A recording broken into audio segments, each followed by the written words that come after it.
Hi everyone, आज आपण नवीन चॅप्टरला सुरुवात करणार आहोत. ब्रीडिंग या सेक्शनमध्ये 7 नंबर चॅप्टर आहे. Different breeding methods for crop improvement. म्हणजे क्रॉपची इम्प्रूव्हमेंट करण्यासाठी ब्रीडिंगमधील असलेल्या मेथडचा स्टडी आपण आज करणार आहोत. तर फर्स्ट आपण इंट्रोडक्शन बघूयात. The mode of reproduction and pollination play important role in plant breeding.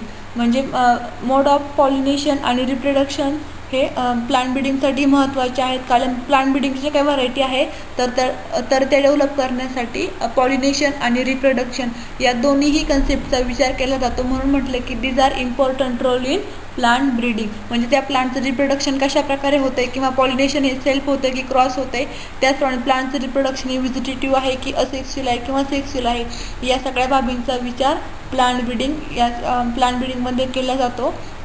त्याचप्रमाणे जे काही क्रॉप प्लांट्स आहेत तर crop plants are divided into 2 groups. First self pollinated species and second one is the cross pollinated species. जे काही self pollinated species आहे तर त्याला म्हटलं जातं ॲटोगॅमी, आणि जे काही क्रॉस पॉलिनेटेड स्पेसीज आहे तर त्याला म्हटलं जातं ॲलोगॅमी. म्हणजे ॲलोगॅमस स्पेसीज आणि ॲटोगॅमस स्पेसीज. जे काही क्रॉप प्लांट्स आहे तर त्याचे दोन ग्रुपमध्ये कन्व्हर्जन केलेलं आहे. जो काही पहिला ग्रुप आहे तर तो आहे सेल्फ पॉलिनेटेड स्पेसीज आणि जो काही सेकंड वन आहे तर तो आहे cross pollinated species. Similarly based on mode of reproduction crop plants are 2 types, seed propagated species आणि second one is the vegetative propagated species. आत्ताच आपण बघितलं की जे काही क्रॉप प्लांट्स आहे तर 2 ग्रुप्स पडलेले आहेत, सेल्फ पॉलिनेटेड स्पेसीज आणि जो काही दुसरा ग्रुप्स आहे तर तो आहे क्रॉस पॉलिनेटेड स्पेसीज. त्याचप्रमाणे मोड ऑफ जे काही क्रॉप प्लांट्स आहे तर त्याचे जे काही रिप्रोडक्शन होत आहे तर ते 2 प्रकारे होते. जो काही पहिला आहे तर सीड प्रोपोगेटेड स्पेसीज म्हणजे सीडपासून होणारं प्रोपोगेशन, आणि सेकंड वन आहे व्हिजिटेटिव्ह प्रोपोगेटेड स्पेसीज. आता सीडपासून म्हणजे बियाद्वारे होणारी अभिवृद्धी, आणि जो काही सेकंड वन आहे तर तो आहे व्हिजिटेटिव्ह प्रोपोगेटेड स्पेसीज. म्हणजे व्हिजिटेटिव्ह म्हणजे काही प्लांट्स पार्ट्स आहे व्हिजिटेटिव्ह, स्टेम असतील किंवा लीव्ज असतील किंवा रूट असतील किंवा बड असतील तर व्हिजिटेटिव्ह पार्ट्सद्वारे होणारी अभिवृद्धी. ओके, म्हणजे ह्या सगळ्या बाबींचा प्लांट ब्रीडिंगमध्ये महत्त्वाचा रोल आहे. म्हणून या सगळ्या बाबींचा अभ्यास करणं हे एकदम महत्त्वाचे आहे.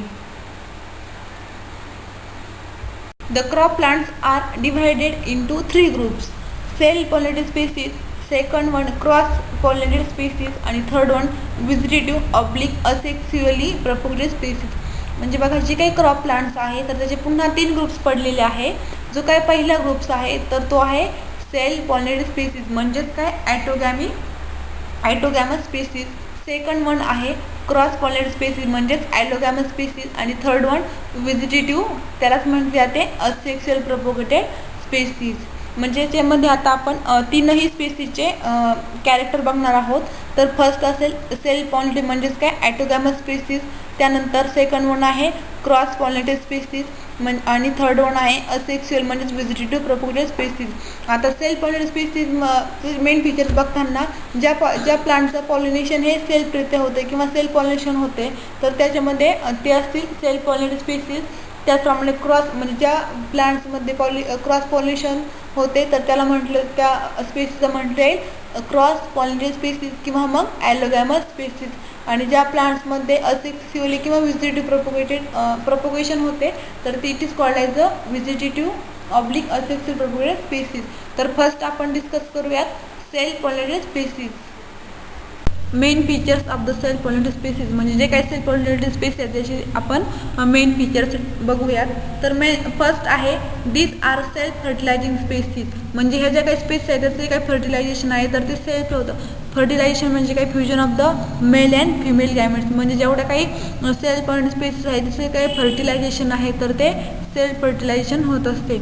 Next development of seed takes place by self pollination, त्यालाच म्हटलं जातं ॲटोगॅमी. म्हणजे ह्या ज्या काही स्पेसीज आहे तर त्याची जी काही सीडची जी काही डेव्हलपमेंट आहे तर ती सेल्फ पॉलिनेशनद्वारे होत असते. आणि ज्या काही स्पेसीज आहे तर त्याला म्हटले जाते autogamous species. Means development of seed takes place by the self pollination. Next self pollinated species are known as autogamous species or inbreeders. म्हणजे जे काही सेल्फ पॉलिनेटेड स्पेसीज आहे तर त्याला म्हटलं जातं आत्ताच आपण वरती म्हटलं की नोन ॲज द ॲटोगॅमी. आणि हे जे काही स्पेसीज आहे किंवा हे जे काही प्लांट्स आहे तर त्याला म्हटले जाते की ॲटोगॅमस स्पेसीज किंवा इनब्रीडर्स. आणि जे काही क्रॉस पॉलिनेटेड स्पेसीज आहे तर त्याला म्हटलं ते ॲलोगॅमस स्पेसीज और आउटब्रीडर्स. आता आपण नंतर बघणारच आहोत. Next, various plant character such as homogamy, cleistogamy, chasmogamy, bisexuality favour self pollination. म्हणजे याच्यामध्ये जे काही होमोगॅमी म्हणजे जे काही maturation of anther and stigma of flower in same time, म्हणजे एकाच फ्लावरमध्ये अँथरचा आणि स्टिग्माचा मॅच्युरेशन टाईम हा सेम असेल तर त्याला म्हटलं ते होमोगॅमी. त्याचप्रमाणे क्लिस्टोगॅमी म्हणजे काय की ज्यावेळेस फर्टिलायझेशन आणि पॉलिनेशन हे अनओपन फ्लॉवरबडमध्ये होत असते त्या कंडिशनला म्हटलं ते क्लिस्टोगॅमी. त्याचप्रमाणे चास्मोगॅमी म्हणजे काय की जे काही फर्टिलायझेशन आहे तर ते केव्हा होते की after the opening of flower, त्याला म्हटलं ते चास्मोगॅमी. त्याचप्रमाणे बायसेक्सुअलिटी म्हणजे काय की एका सेम फ्लावरवरती मेल अँड फिमेल ऑर्गन असते त्याला म्हटलं ते बायसेक्सुअलिटी. म्हणजे ह्या ज्या काही कंडिशन आहे तर ते सेल्फ पॉलिनेशनच्या फेवर्समध्ये आहे किंवा त्याला ते काय करतात प्रमोट करतात. म्हणजे सेल्फ स्पेसमध्ये जे काही फर्टिलायझेशन आहे तर ते सेल्फ फर्टिलायझेशन म्हणजे स्वइच्छेने होते. त्याचप्रमाणे जी काही सीडची डेव्हलपमेंट आहे तर ती थ्रू द किंवा takes place by the self पॉलिनेशनद्वारे होत असते सीडची डेव्हलपमेंट. म्हणजे सेम प्लांट्समध्ये सेम फ्लॉवरमध्ये होणारं पॉलिनेशन. आणि जे काही सेल्फ पॉलिनेटेड स्पेसीज आहे त्याला म्हटलं ते ॲटोगॅमस स्पेसीज किंवा मग इनब्रीडर्स. आता काही ठिकाणी ॲटोगॅमस स्पेसीज पण हा वर्ड येईल. म्हणजेच ॲटोगॅमस स्पेसीज म्हटलं की तिथे काय येणार सेल्फ पॉलिनेटेड स्पेसीज किंवा मग इनब्रीडर्स. म्हणजे ज्या प्लांट्समध्ये सीड डेव्हलपमेंट ही सेल्फ पॉलिनेशनद्वारे होत असते तर त्याला म्हटलं तर ॲटोगॅमल स्पेसीज. त्याचप्रमाणे वेगवेगळ्या कंडिशन आहेत की त्या सेल्फ पॉलिनेशनच्या फेवरमध्ये आहे किंवा सेल्फ पॉलिनेशनला प्रमोट करतात. त्याच्यामध्ये होमोगॅमी किंवा क्लिस्टोगॅमी, चास्मोगॅमी किंवा बायसेक्सुअलिटी ज्या काही कंडिशन आहे तर ते सेल्फ पॉलिनेशनच्या फेवरमध्ये आहे किंवा सेल्फ पॉलिनेशनला ते काय करतात प्रमोट करतात. आता बघूयात की main features of self pollinated species. आता फर्स्ट मेन फीचर्स असणार आहे की त्या प्लांट्समध्ये जे काही पॉलिनेशन आहे तर ते कुठले असेल तर सेल्फ पॉलिनेशन म्हणजे they have regular self pollination.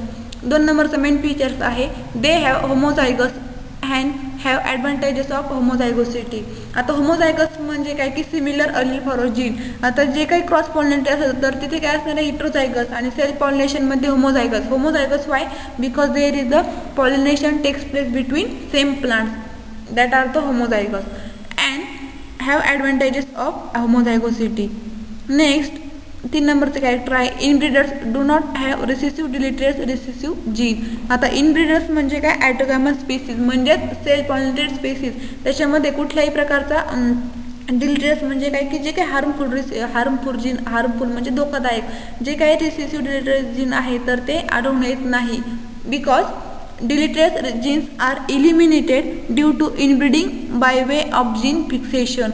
म्हणजे जे काही हार्मफुल किंवा जे काही डिलिटरीयस जीन्स आहे तर ते इनब्रीडिंगमध्ये जीन फिक्सेशन करून ते डिलीट केले आहे किंवा इलिमिनेट म्हणजे बाहेर काढलेले आहेत. म्हणून तिथे इनब्रीडर्समध्ये किंवा ॲटोगॅमस स्पेसीजमध्ये कुठल्याही प्रकारचे जे काही हार्मफुल जीन आहे तर ते आढळून येत नाही. जे काही हार्मफुल जीन आहे तर ते इनब्रीडिंगमध्ये जीन फिक्सेशन करून ते इलिमिनेट केले आहे किंवा डिलीट केले आहे. Next, new gene combinations are not possible due to regular self pollination. आता याच्यामध्ये सेल्फ पॉलिनेशन म्हणजे सेम प्लांट्समध्ये होणारं पॉलिनेशन. ओके, म्हणजे या स्पेसीजमध्ये किंवा ॲटोगॅमस स्पेसीजमध्ये न्यू जीन कॉम्बिनेशन हे पॉसिबल नाही किंवा शक्य नाही. कारण का की त्या प्लांट्समध्ये जे काही पॉलिनेशन आहे तर ते सेल्फ पॉलिनेशन म्हणजे सेम प्लांट्समध्ये सेम फ्लॉवरमध्ये होणारं पॉलिनेशन. म्हणजे दुसऱ्या भाषेमध्ये की ह्या पॉलिनेशनमध्ये कुठल्याही प्रकारचे नवीन जीन किंवा कुठल्याही प्रकारचे अदर जीन हे ॲड होणार नाही. Because there may be regular self pollination म्हणजे कुठल्याही प्रकारचे न्यू जीन किंवा अदर जीनचे ॲडिशन होणे शक्य नाही. 5 number, inbreeders are compose of several components line. म्हणजे जे काही इनब्रीडर्स आहे किंवा ॲटोगॅमस स्पेसीज आहे किंवा सेल्फ पॉलिनेटेड स्पेस आहे तर त्याच्यामध्ये जे काही कंपोनंट्स म्हणजे होमोझायगस लाईन्स आढळतील. होमोझायगस म्हणजे same one allele for a similar allele म्हणजे त्याच्यामध्ये सेमच अलील आढळून येणार एका जीन्समध्ये सिमिलर अलील. म्हणून म्हटलं की inbreeders are compose of several component lines. Last character आहे किंवा लास्ट मेन फीचर्स आहे. Inbreeders have generally narrow adaptation and less flexible.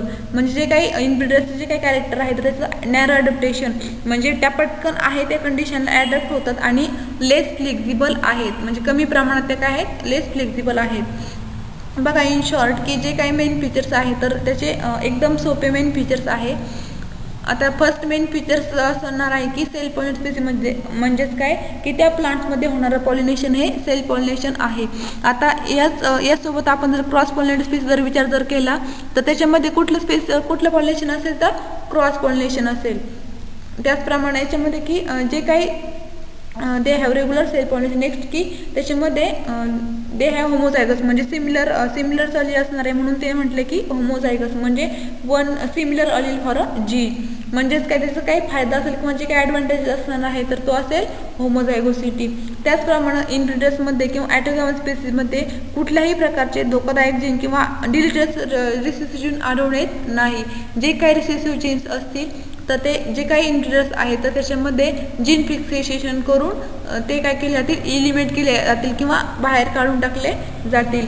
त्याचप्रमाणे याच्यामध्ये कुठल्याही प्रकारचे न्यू जीन आढळून येत नाही कारण की याच्यामध्ये जे काही होणारं रेग्युलर पॉलिनेशन आहे तर ते सेल्फ आहे त्याच्यामुळे अदर जीनचे ॲडिशन होणं शक्य नाही किंवा पॉसिबल नाही. त्याचप्रमाणे जे काही इनब्रीडर्स आहे किंवा ॲटोगॅमस स्पीसीज आहे तर त्याचं जे काही ॲडॅप्टेशन आहे तर ते नॅरो ॲडॅप्टेशन आहे आणि लेस फ्लेक्झिबल आहे. त्याचप्रमाणे याच्यामध्ये जे काही याच्यावरती न्यू जीन किंवा जे काही डिलिटेड रिसेसिव्ह जीन आहे तर ते इलिमिनेट केल्यामुळे त्याच्यावर त्याचा कुठल्याही प्रकारचा साईड इफेक्ट किंवा ॲडवर्स इफेक्ट त्या प्लांट्सवरती आढळून येत नाही. थँक्यू.